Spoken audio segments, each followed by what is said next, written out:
All right, it's just about 2 o'clock, so we'll get going. So my name is Vinai Roopchansingh. I'm one of the staff scientists in the functional MRI facility. I work with Sean Merritt, who you heard from on Monday, and Andy Derbyshire, who you should hear from on Friday. And today I'm going to talk a little bit about the math and the physics and some of the underlying principles and theories behind the imaging that we do and the kind of things you will see in your data. So this is just for you to get kind of a feel of where these various phenomena may come from. A couple of housekeeping things. One, don't ever take any of these things into our scanners, please. It's not good for the scanners. Two, there are about 55 slides in the talk, so I thought when I practiced, I thought I would finish on time, but if I'm running late and you need to leave, I won't be offended, so please. And if you have questions going through the talk, feel free to interrupt me. I like things being interactive. I know these lectures tend not to be, but I'm happy to stop and take questions. And if you can get to the mic easily, speak into it. If not, I'll try to repeat it so at least it's captured for the recording. Okay. So this is a basic outline. I'll talk a little bit about what an MR system is physically made of and how it's organized. And then we'll get into how the different parts contribute to the acronym MRI, magnetic resonance imaging. Then we'll spend a little time talking very briefly about how the math and the physics give rise to the different types of image contrast you see, the different types of images you're going to acquire. But the bulk of that will be covered by the specialists who will give the lectures later on over the summer. And then we'll just do a brief recap at the end. Okay. So just how many of you have been in or worked in and around a system already before? Okay, so it's not too bad. So most people know it's kind of laid out like this. So there's a big magnet in a well-shielded room. And this is where you put your patient. This is where the bulk of the action, as it were, happens. This is a very strong magnet, weighing anywhere from 10 to 30, 40 tons. It generates a very strong, very uniform magnetic field. But then this is not the only component. In another room, usually very close to the magnet, it's called an equipment room, a machine room, or an electronics room. Some people call it a computer room because there's a lot of equipment racks in there. It's air conditioned. It's noisy like most computer server rooms are. But there's a lot of support equipment in there that works with the magnet to generate the images that you're acquiring and seeing. And a lot of high power, high precision stuff. So we'll talk a little bit about that today. All of this is coordinated and run from the control room. So this is where you would run your experiment from. Maybe if you have your stimulus set up here, you would do your experiments here, most of the interaction with the subject while the experiment is going. And then at the back end, there's usually some computer storage to warehouse all the data that we collect. But we'll not talk about that today. All right, so start off with the magnet. It's the first component in the name. So what is this for? Turns out a long while ago, some physicists figured out that some nuclei can behave themselves like little magnets. So things like carbon-13, sodium-23, phosphorus-31. If you look at the nuclei of these particular species, on their own, they have properties very akin to a microscopic magnet. And this was the Nobel Prize in Physics in 1952 were awarded to a pure scientist for this.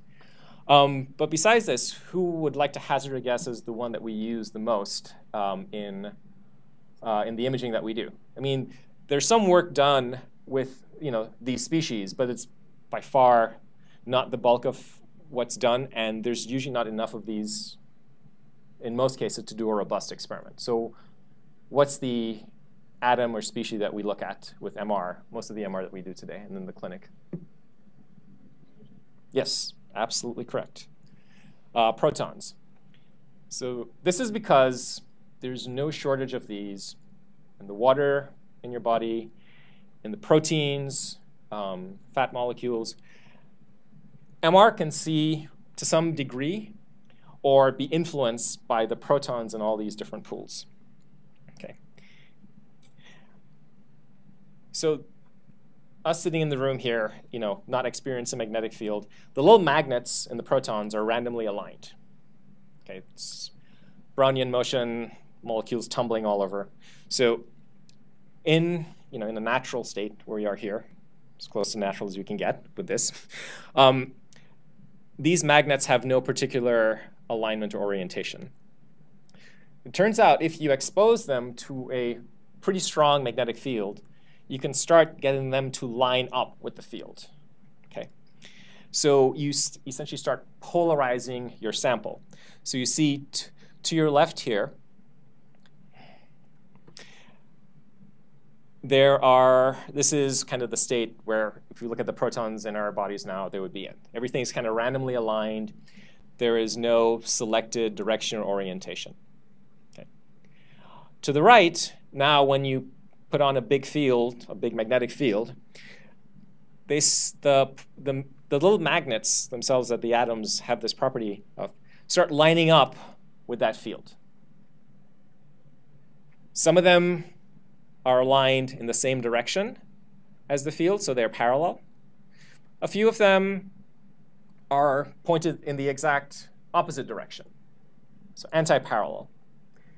And it turns out, naturally, these two populations almost balance each other out.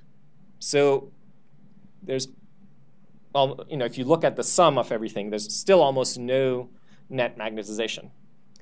But as the physics would play out, there's a tiny, tiny excess in the populations that are parallel. And this kind of gives rise to the source of our signal. So when people talk about where you're getting your signal from, it's this tiny population of spins that have essentially a net magnetization that's parallel or aligned with the main magnetic field. So this is kind of what you call your magnetization pool. Sorry, excuse me. Or your net magnetization, if you hear that term mentioned. It's the amount of signal that you can generate from your sample being polarized. Okay. And if you look at this in a little bit more detail, okay, there are some other interesting properties about how these magnets interact, really at the microscopic level. So it turns out, as they are aligning themselves, they're not only spinning on their own axes like this, but they're also spinning around the main magnetic field here. And this act where it's essentially using the main magnetic field as an axis, this act of turning around that is what we term precession. And I believe there's a decent video here showing how that works. So your main magnetic field is this Z vector here. And then this is the magnet that represents the nucleus of the atoms that we're looking at. And it essentially turns around that field. Turns out that the frequency at which that turning or that precession occurs depends on two things only. This is one property, one term. This is particular to the atom that you're looking at. So hydrogen has a value that's particular to hydrogen alone. It doesn't matter if it's in water, fat, protein, but hydrogen has a value for this rate at which the magnetic field affects how fast it turns around. But then it also depends on the field itself. So when MR was just kind of getting off the ground, most clinical systems were half Tesla or 1.5 Tesla. So that's the B0 here. That's the B0's term. And if it was half Tesla, then this was around 20 megahertz. Not exactly, but close. And if you're at 1.5 Tesla, then it turns out that the protons were spinning around at about 60 megahertz. So this is an exactly linear and proportional relationship. So that has a few implications, right? So with that relationship you see, you have a stronger field. The protons spin around the main axis a little faster. It means they have a higher precessional frequency. One other thing that's not obvious from what we've said so far is as you make the field stronger, you actually get a bigger difference in the population pools that are aligned versus the anti-aligned. So it means you have more net magnetization, i.e. you have a bigger pool of signal to draw from. And this is the primary reason why we have been moving to stronger and stronger magnetic fields in the center for our research, because we can get more signal to work with. And the nice thing about having more signals, you can trade off either in time or you can make other trade-offs to do more interesting experiments. The primary thing that we use it for is to get resolution. So when we first started doing EPI and MR scanning a while ago, voxel sizes for anatomical scans were maybe 1.2, 1.5 millimeters. You would get functional scans anywhere 4 to 5 millimeters in resolution. That's your typical size of the image element that you'll be looking at. Now we typically get our anatomicals at about 1 millimeter, sometimes a little finer if you can do your experiments carefully. Functional scans are about 3 millimeters, and then we just try to get higher resolution from there. We only suggest getting coarser resolutions than that if you just are really doing special experiments that you don't need the resolution for. But we recommend, these are kind of our current recommendations for what we have available to us right now. The other neat thing is that as the field changes, relative tissue contrast changes. So how some things may look at one field strength may look entirely differently or differently enough that you may see some interesting pathologies at another field strength. So one of our heavier users, groups looking at MS, they've been seeing some interesting things in their patients that they've been scanning for years, but now that they have access to higher field systems, they're seeing more interesting aspects to how lesions in their patients have been developing over time. Okay, so this is one of the neat and useful things that that the different fields bring. Okay. However, it's not all sunshine and roses. With getting stronger magnetic fields, as I said, you have a higher precessional frequency, that those protons are turning around faster. It turns out that means there's potentially more energy needed to do the experiment and also deposit in the sample or your subject or your animal, whatever you're scanning. Okay. So as you go to higher fields, you have to be more careful about this. Another concern with going to higher fields is one of the fundamental requirements of MR is you need a really, really uniform magnetic field, parts per million or better. As you make the field stronger, it gets harder to do this. You may need to get more hardware to achieve this. You may have to do some interesting tricks to account for not being able to maintain that same level of uniformity. But these are some of the challenges. And again, it might not, you have to, again, think about your particular application. So one thing that's kind of coming up more and more is patients with implanted devices. Now patients have they're getting better about coming here with documentation for the devices. 7T in the US just got approved for clinical use last fall. 3T has been a workhorse for the better part of 10, 15 years. We still don't have a lot of devices. It's rare that I will see a device that's said it's rated for 3T exposure or above. It never says above. Occasionally you'll see some that are tested.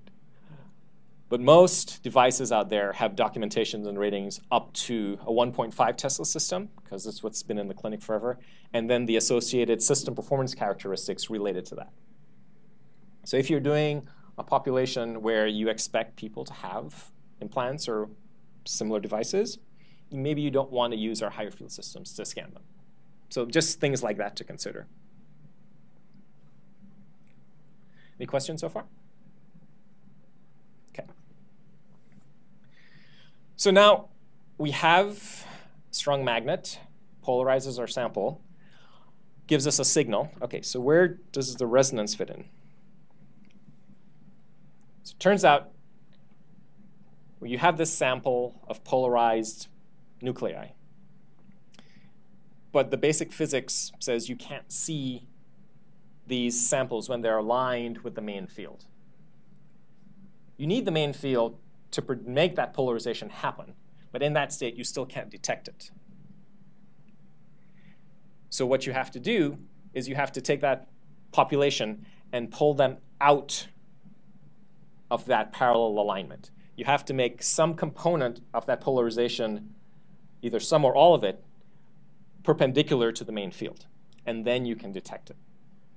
And because these things are precessing around the main field, it turns out the most efficient way to do this is to apply energy to them that's in a resonant condition with how they're turning around the main field.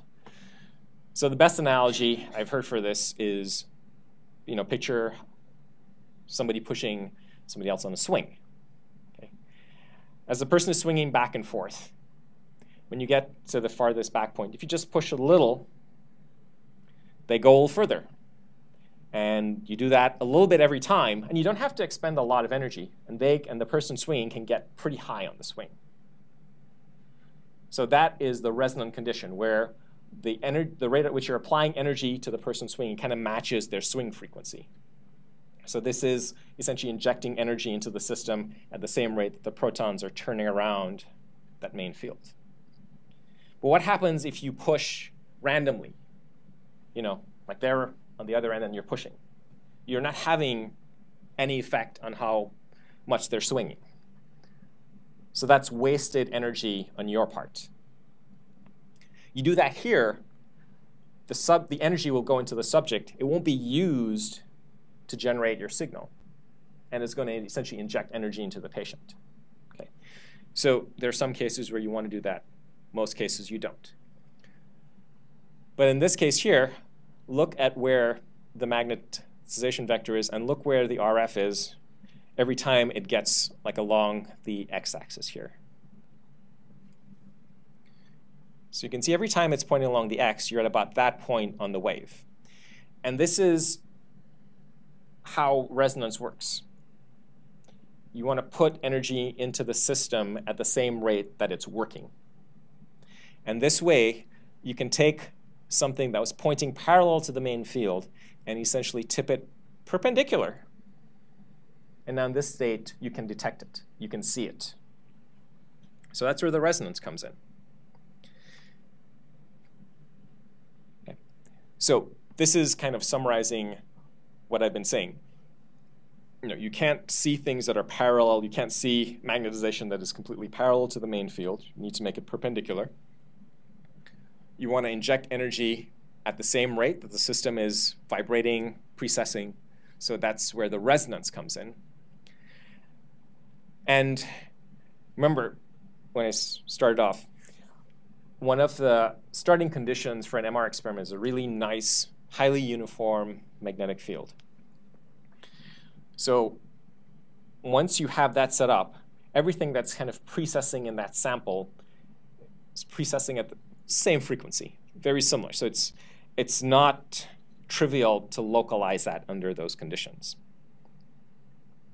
Okay. And the energies that we use to do this tipping, this excitation, it's usually RF type range of frequencies. So this is tens to hundreds of megahertz. This is not what people, this is not in the class of radiation that people call ionizing radiation.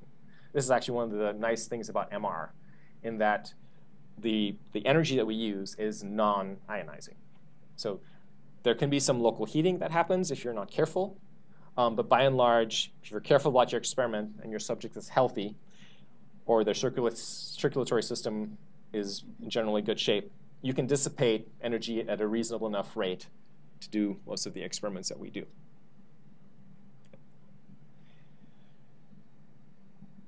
The other things to think about for resonance in terms of, RF considerations.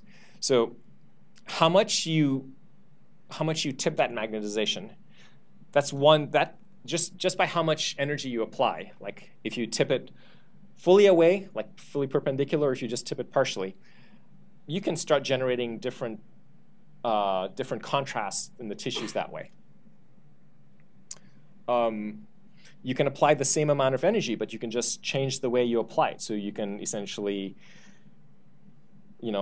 keep applying a little bit of energy for a longer time or a lot of energy for a brief period. Those can also give rise to different tissue contrast. Another really fundamental aspect of MR and generating contrast are the types of pulses and their timing. So RF pulses can have different shapes, different characteristics, and it's all to try to bring out the differences in tissues, different types of tissues, or to try to see some pathology a little better. And one of these contrasts actually uses off-resonance to saturate one pool of protons that you normally can't see. And then there's some exchange that happens with the pools that you normally can see. And then the difference between the two states gives another type of contrast. So this was called magnetization transfer. But this is a relatively high-powered experiment because you're using so much energy off resonance. And the final example I'll point out here is something that's been getting more and more used the last few years. And this is called multiband. So traditionally, when we wanted to look at a region of tissue, you would excite just that particular slab, a couple millimeters of tissue. And if you wanted to do a volume experiment, there's a slightly different way to excite. But the end result is you were doing essentially one excitation in one region for a given loop of the experiment. What multiband is bringing is exciting multiple volumes, slabs, areas of tissue simultaneously. And then you play some tricks with encoding that I'll talk about in the imaging to pull those apart in your image processing. Okay. And this is because you're exciting multiple regions of tissue now, but you need to extract the same type of signal. This turns out to be a higher powered, you're using more RF energy to do this. So this requires also a bit more care.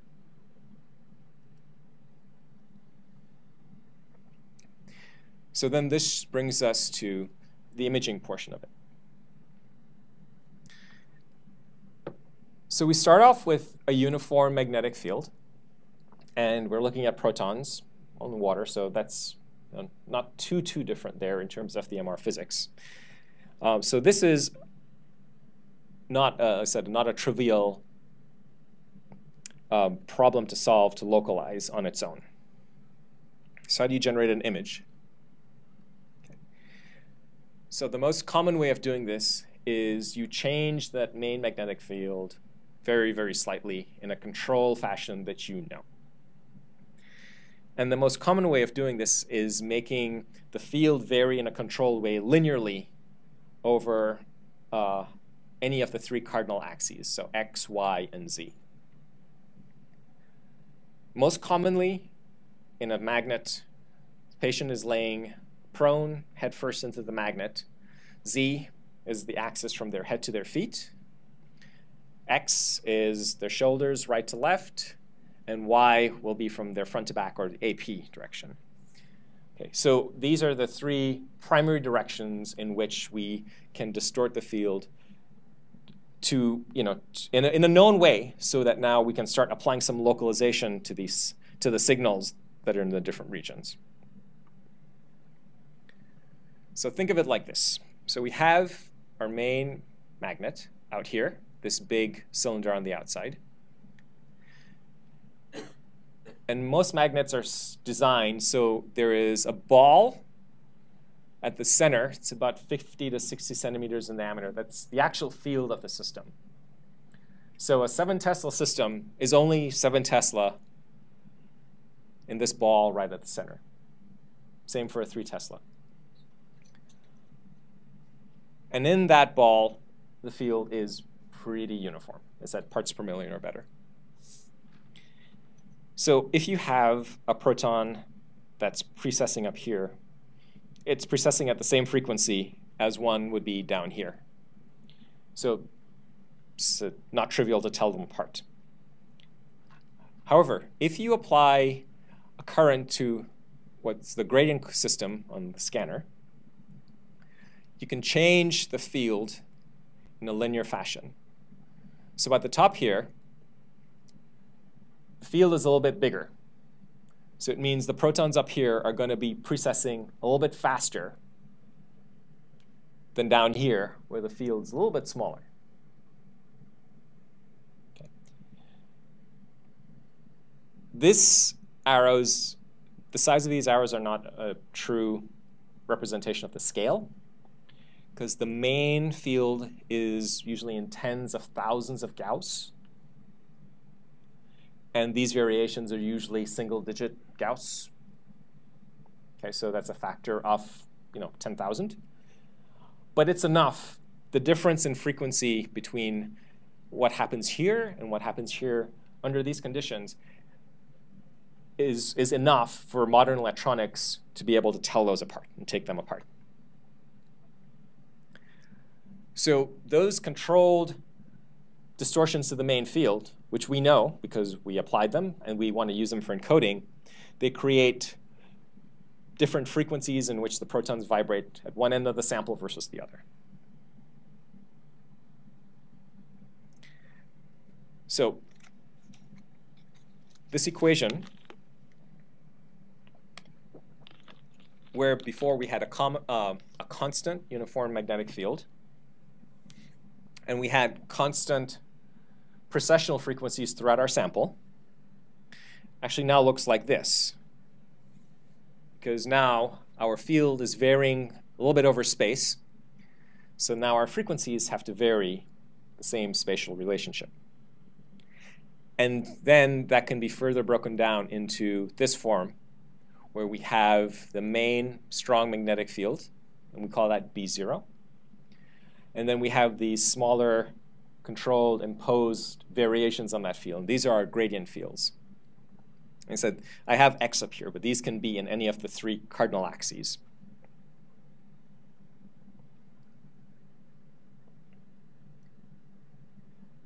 And this starts indicating how we use these.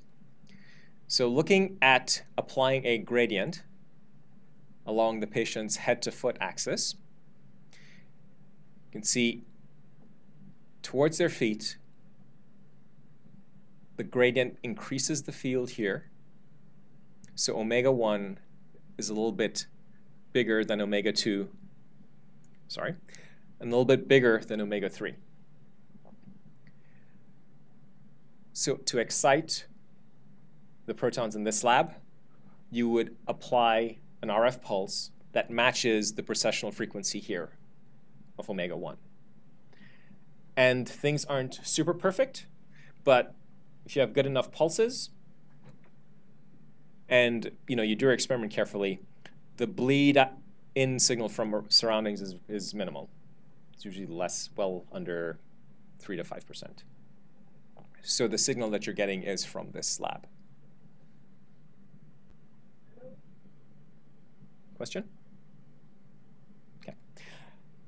So this is the traditional way of doing slice excitation. If you're doing a technique like multiband, what you want to do is you want to create a pulse where you have all 3 frequencies simultaneously. And there are ways of designing pulses that you can do that. So when you excite the tissues in these 3 slabs. You detect them all together. The signals are kind of collapsed on top of one another. But there are ways that you can encode them so that you can tease them apart when you generate your signal.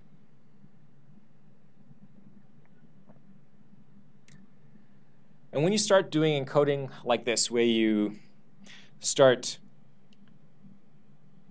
adding together frequencies of different frequencies, and you're looking at their combined result, and you maybe want to decompose them. This is getting into a domain of math and signal analysis called Fourier theory. And that's what this branch does. It takes something that looks arbitrary or random, but it breaks it down as a sum of regular functions. So I have some examples of that coming up here. So let's go back and look at what happens if we're encoding now right-left. So we have a lower frequency here, because here our gradient made the field a little bit lower.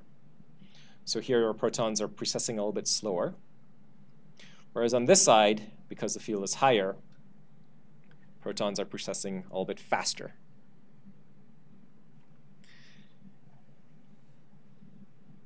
And it turns out, you have these three cases where this might be from the left side of the patient, this might be from around the middle axis, and this is from the right side.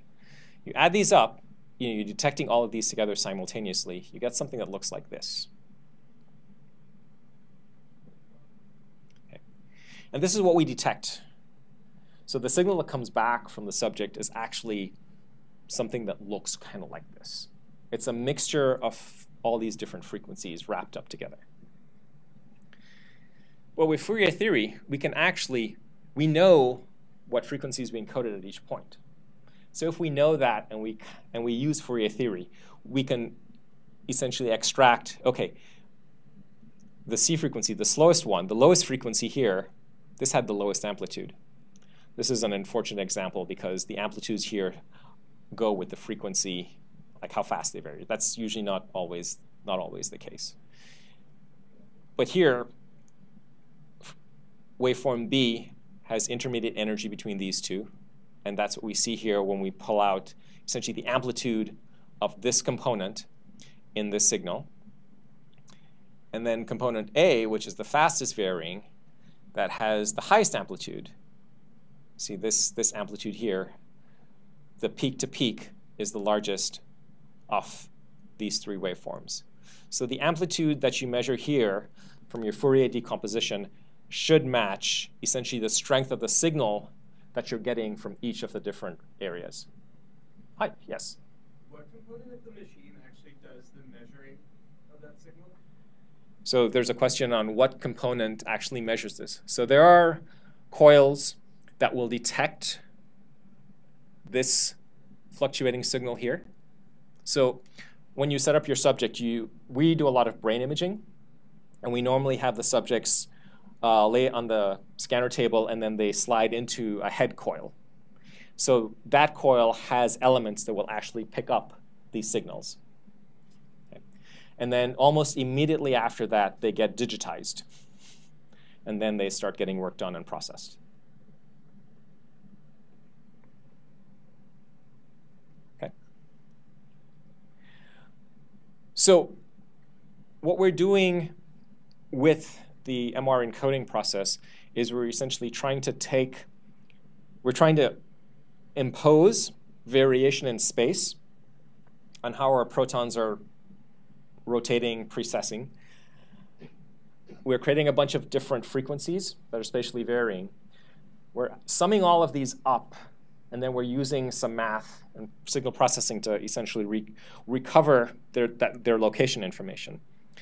And by doing that with the gradients, we're doing something, we're encoding this conjugate space we call K-space. So it's the relationship between image space and then the Fourier transform that we use to get this localization apart. So this is the term we use for that mathematical construct that describes where we get the signal and what we use the Fourier analysis on to get our image back. Okay. So this diagram here is trying to walk us through a little bit about how we traverse K-space during a typical experiment. How you walk through K-space, i.e. how you walk along X, and y and z is you turn on your gradients for a given amount of time. And how far you go is determined by the area of your gradient up to that time, or the net area. So it's a, if you remember, if you're some of your calculus, it's your time integral, that's a formal term, of your area up to that point. So when you are at equilibrium, so you're in the magnet, but you haven't started your experiment yet, there's no encoding. So you're not at equilibrium like you're in this room where things are random. You're still polarized. The sample is now kind of ready for the experiment. So you're kind of smack dab in the middle of k-space. There's no encoding there. As you start turning on your gradients to do your encoding, so here along y, we turn on the y gradient here. So this much gradient area takes us this far up in y. And then we also turn on a gradient in x, but this one is negative. So this one takes us negatively along the x-axis. Stop doing that. And then it gets us up to this corner of k-space. However, we're not done with the experiment yet. So we're done now. We turn off our gradients in x and y. And if we look at the sum of the areas up to this point, we're at the C location in k-space. And then as we continue doing the experiment now, we turn on a positive area in x. So as we walk through this area here, we're undoing some of the negative area we imposed here. So we're now becoming less negative. And then at D, at the middle of this slope here, this area, positive area now, should exactly match and cancel out what we acquired in this slope down here. So this gets us back to where we have no kx encoding, or 0 kx encoding. And then we keep the gradient on, keep acquiring data here, and then that gets us back out to this point in k-space. Okay. So we've done some encoding along y, and we've done some encoding along x here.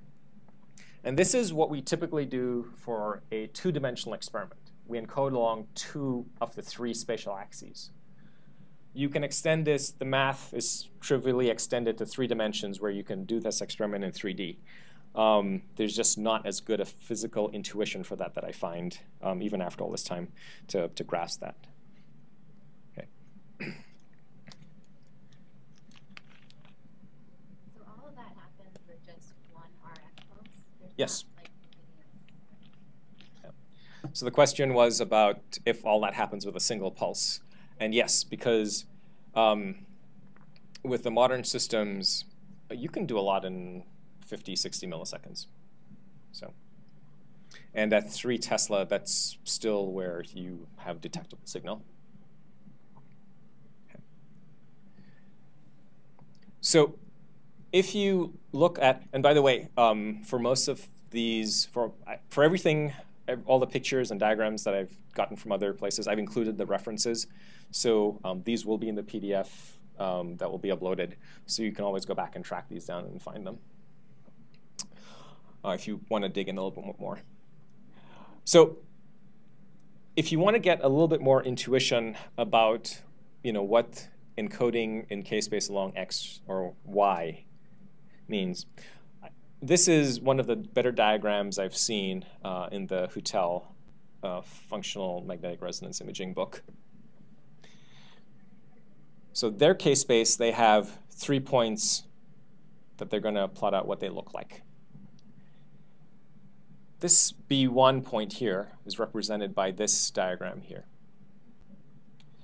It's about 3 units out. So if we take this here to be a single unit, so this is about 3 units out. So this has the highest spatial frequency. This has the highest frequency, but it's only along x. So you only have a variation in x. Okay.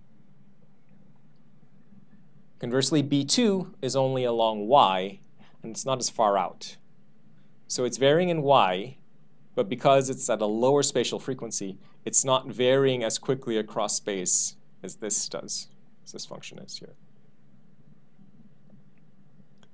B3 this point here is a bit of a hybrid between both X and Y encoding. So it has both X and Y variation patterns. When we are detecting our signal from our experiments, we're essentially getting signals from all these regions, and we add all of them up. And you can see just from these three, you add them up, you get something that's already kind of looking relatively complicated. But using, I said, Fourier theory, we can take the signal that we, so this version of the equation represents the encoding. So this mxy can also have z here as well, so you have it over 3D space. This is the r vector here. This means that the signal we're detecting, that squiggly combination of all the different frequencies, is a sum over all space of the magnetization that we created with the main magnetic field that we polarized, influenced under the influence of the gradient encoding, and that's this kt term here. So this is where the gradient encoding gets wrapped into. Okay. Essentially, if you do the inverse equation of this, where you have s of t and you want to solve for mx, it's essentially taking the encoding step and make it a transform, and you will get back your mxy, i.e. your magnetization distribution. Okay. And here in this this reference paper, they took a standard photograph, and they were trying to show, if you transform it to this conjugate space, to Fourier space or to K space, what the different parts of K space, what effect that has on the image. Okay. And this is somewhat typical of what you would see if you're looking at an MR K space data from an MR experiment. In the data that I have looked at in the past, I don't remember seeing lines as definitive as this along ky equals 0 and kx equals 0. But this bright bit at the middle here is a very prominent feature of K-space encoding. And there is some information out here at the edges, but it tends to be much lower intensity. So remember what we were saying before, that stuff near to the middle with lower values along kx or ky, these vary more slowly over space. So around here, you're kind of encoding things that vary more slowly, maybe something that's more blurry, but this is where the bulk of the energy of the image comes in. Out on the edges, where there's not so much energy, but things vary much more quickly out here, and these code for things that have sharp edges. So this is where your image detail comes from. And the next picture that snuck up on me shows what happens if you take away different parts of the K-space support region for this image. So if you transform the image and you get this K-space representation, you scoop out the middle. So remember, most of your image energy is here. And another aspect of Fourier theory is both, if you measure the energy, the intensity energy in both of these, they should be equivalent. If you're doing the transformation properly, this should have the same energy as this. Okay. But if you take this bit out here, this is where slowly varying things are encoded and the brightness. All you're left with is the higher frequency varying stuff, things that vary more quickly, so edges. So you can see exactly that in this version of Abe Lincoln's picture. Okay. If you do the opposite and you keep the middle, but you throw out the edges, you can see now you have the bulk of the picture, the energy there. Okay, this bears a good resemblance of this, but any detail is lost. So for example, this bit of on his coat here is, you can't make it out here. His hair is pretty well defined. can't not make it out at all here. So, so this is one of the aspects that that we think about when we're trying to set up experiments and how you collect your data. Because to go through K-space and collect all this data, it is, it's not insignificant what the hardware has to do. So this gradient pattern here and this K-space encoding diagram represents what we call echoplanar imaging. It's called that because usually with a single RF pulse, you knock your, you have your magnetization, you put it into a state where you can detect, and then you are just switching your gradients back and forth. So these gradients here, remember, will push you out to the corner of K-space here. So positive X, negative Y. And then you start going back. So negative X, then positive Y, then positive X up here. Positive Y again here. Negative X for the next lobe here. So this gives you an idea of how you can walk back and forth, do your spatial encoding, and collect your information. And modern hardware can do this relatively efficiently. This is another gradient pattern, an acquisition pattern. This is called spiral imaging for obvious reasons. Not as often used, but still a very efficient way of using your gradients to traverse K-space and sample and collect along here. Even though the sampling pattern is a little bit different and it's not on a grid, the points here that you collect and encode still have the same meanings as they would on this Cartesian grid and this Cartesian sampling pattern. It's just that with spiral, you are more likely to not land on a grid point, so you may have to do some interpolation to get your image back. There are different ways of solving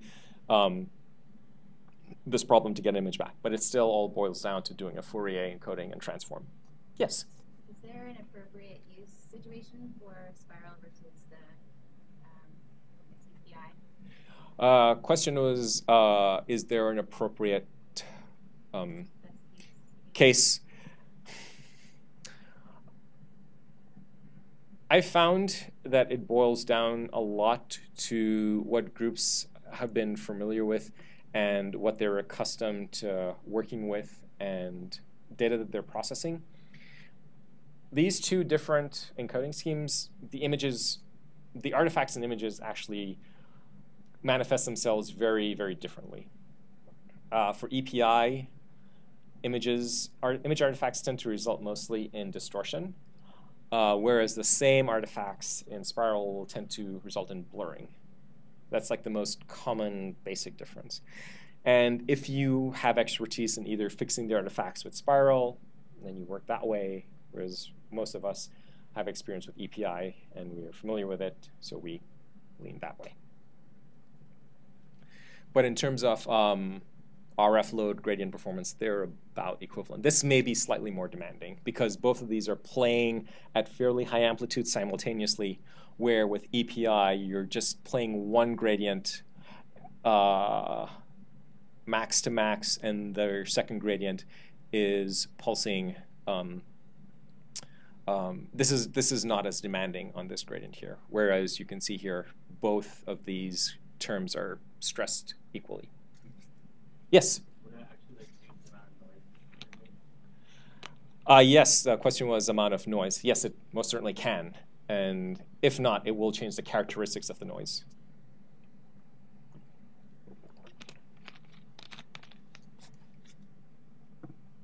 Okay. So with gradients and the imaging portion, I think this is probably the thing that we think about the most, because for us, we find it to be the most limiting aspect of what we do for imaging. So some things to keep in mind. So these two spaces, the Fourier space, where you detect your signal, and your image space where you want to process to get back, they have kind of inverse relationships. So if you look at your spacing, your point spacing in K-space, that is actually inversely proportional to your image field of view. So in K-space, if your points are really close together, means in image space you have a big field of view. And conversely, in K-space, if you have large separation, i.e. you've covered more K-space, and your points are further apart, then in image space it means you have a smaller field of view. Okay. And then the other, flipping that, is in K-space, how far out you go, i.e. your K-space support region, like how far out you send your gradients and collect, how many high-order terms you get. That determines what resolution, i.e. your voxel size in image space. So if you want to collect higher resolution stuff, higher resolution images, you need to go out further in K-space and get more of those higher order terms, which means your gradients have to work more. And you have to spend either higher gradient amplitude or more time getting out there. Yes? Is there any kind of intuition for the relationship between steps in K-space and field of view? Because that just seems like super difficult to grasp, because like K-space is like a frequency space kind of, right? Whereas field of view is like, that just seems tough to wrap your head around. Yeah, I mean, if you step through the math, so the question was, is there an intuitive way to think about the K-space step size and field of view? The math will work it out that way, yeah.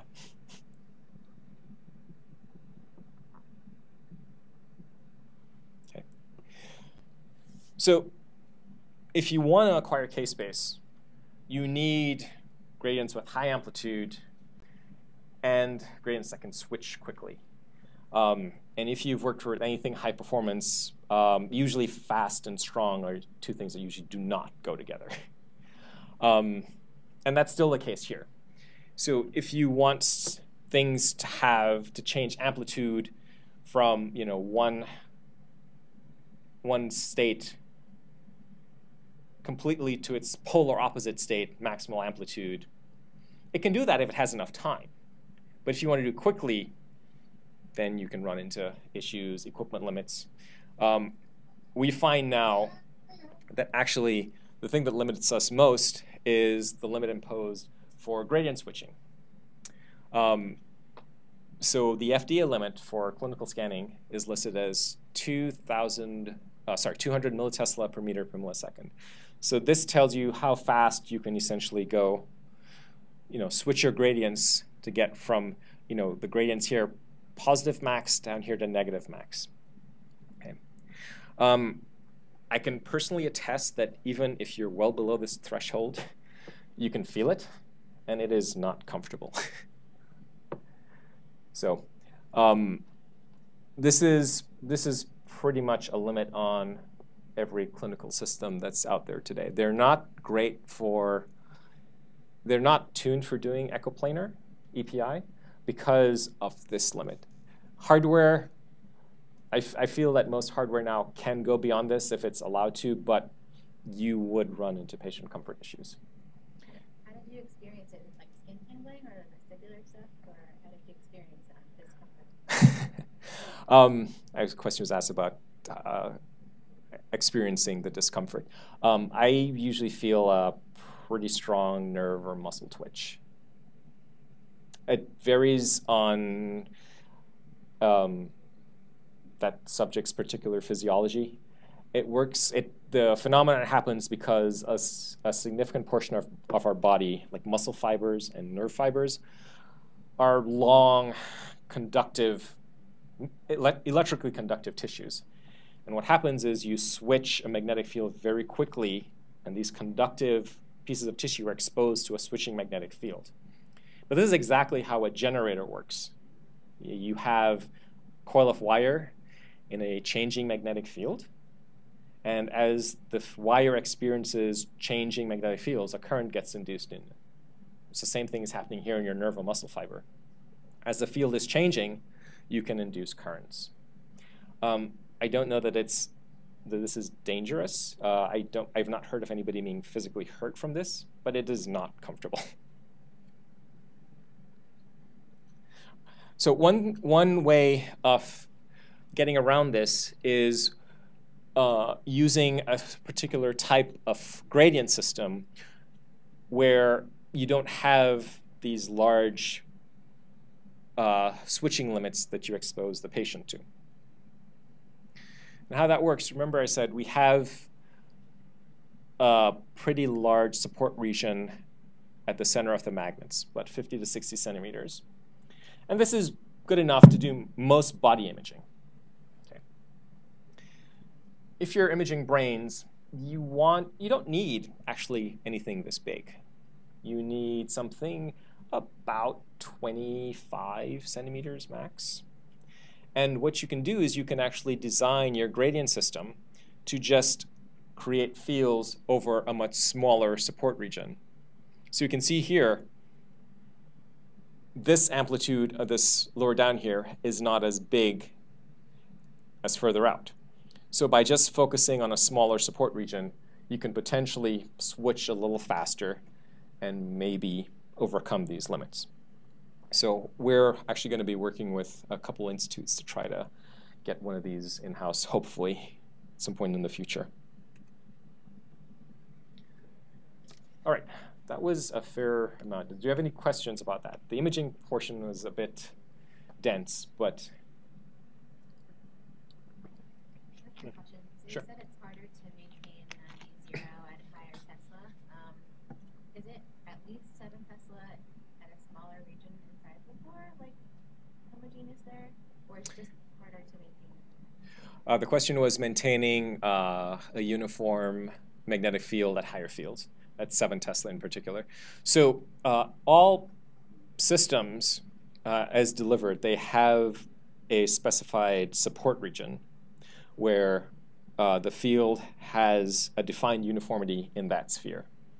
For our 7 Tesla system, it was maybe a little bit smaller than our 3Ts, but it was not because it was 7 Tesla. It was just that particular magnet design. I don't think they made it to image body, like to do body imaging. They focused on brain imaging, so that support region was a little bit smaller. There is a 10.5 Tesla body scanner in Minnesota that they're doing body imaging on. So it does not depend on the ability to maintain uniformity it's not because this issue. Yes? So you're saying that you can also get local gradients. Is that like, so if the hardware that you normally put over a patient's face is not that, then that's just shim? Sorry, could you repeat, please? Like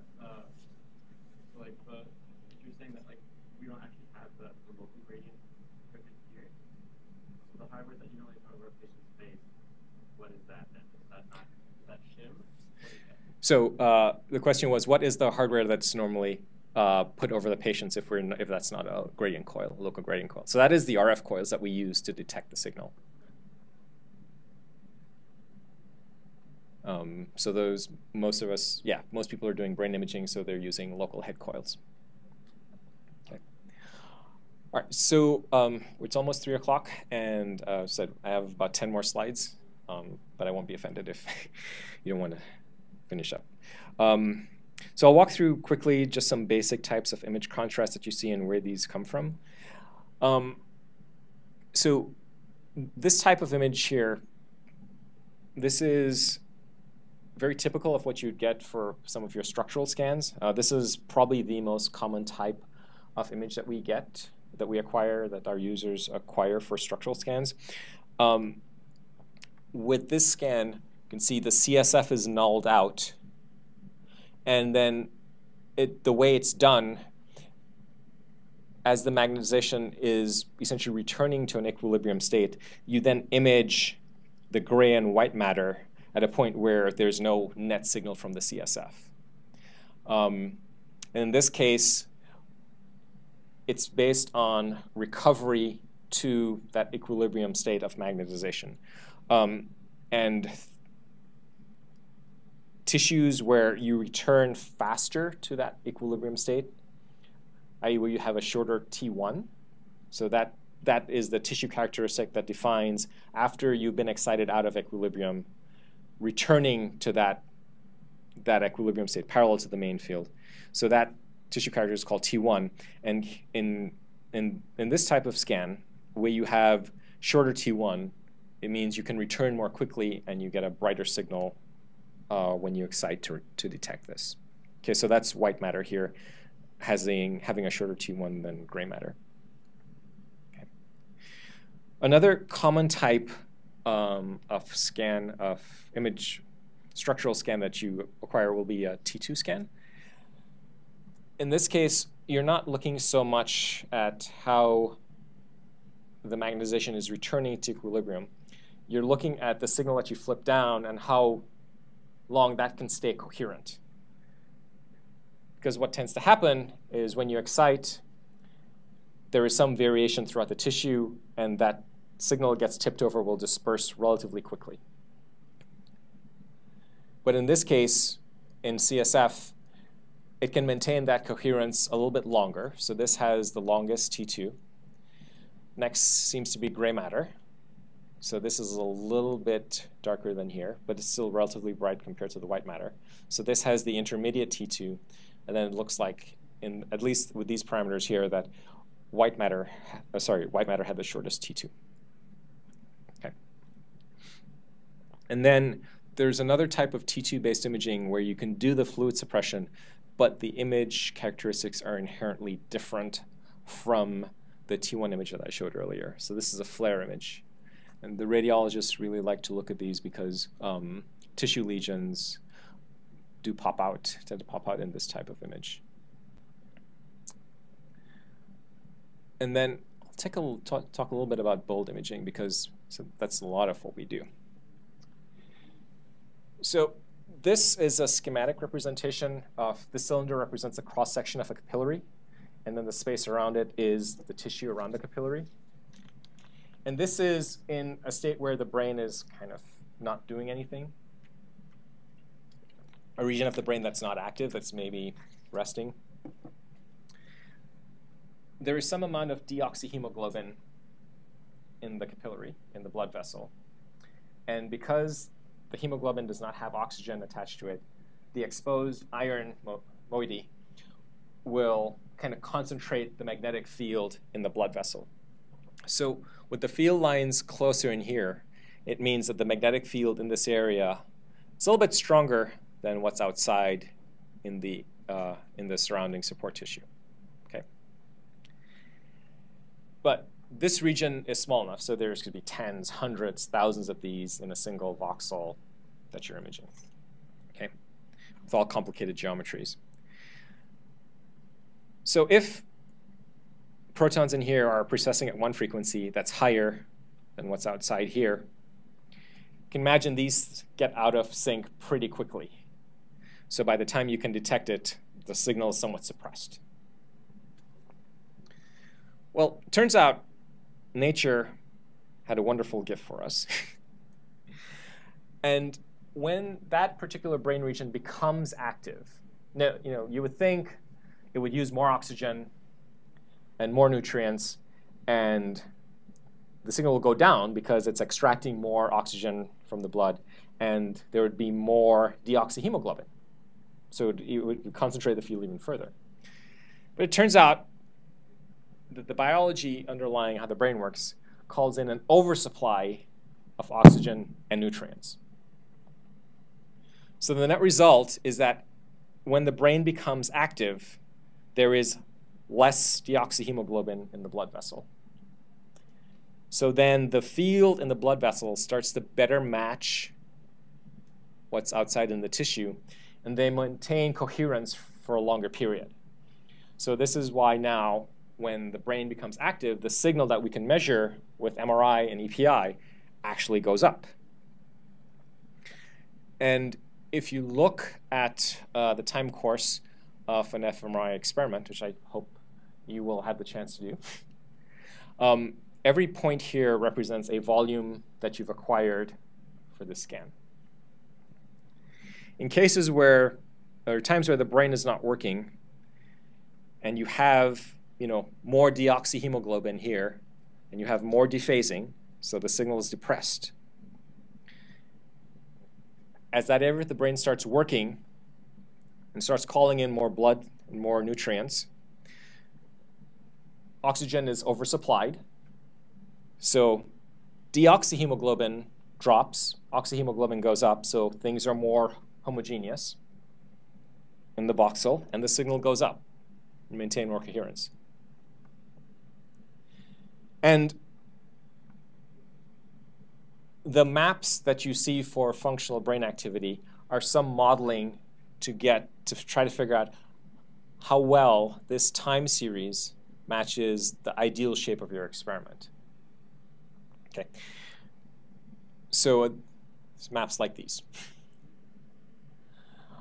All right, so in addition to these 3-4 basic types of contrast, with MR and our ability to control things in very arbitrary and very precise ways, timing between gradients, RF, types, shapes of waveforms, we can generate many, many different types of contrast.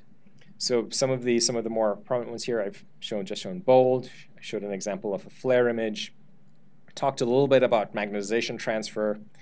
With perfusion imaging, you can actually get a measure of how much blood is flowing to a different type of tissue, to a specific slab of tissue. Diffusion imaging can track what directions in the brain water is more likely to diffuse along. Jeff Dunn, a few years ago, had some pretty spectacular images showing phase data from 7T imaging. And the list goes on. I mean, we have so many speakers here that will be talking about various aspects of this over the summer. So it is definitely worth listening and paying attention to. All right. So we'll just recap our system here and the different things that we can do. So here with the magnet, put your patient in, magnetize your sample, create a signal. Use your RF here to essentially tip your magnetization, use your gradients to encode it, and then there's some detection and processing here that finally generates the images that we see.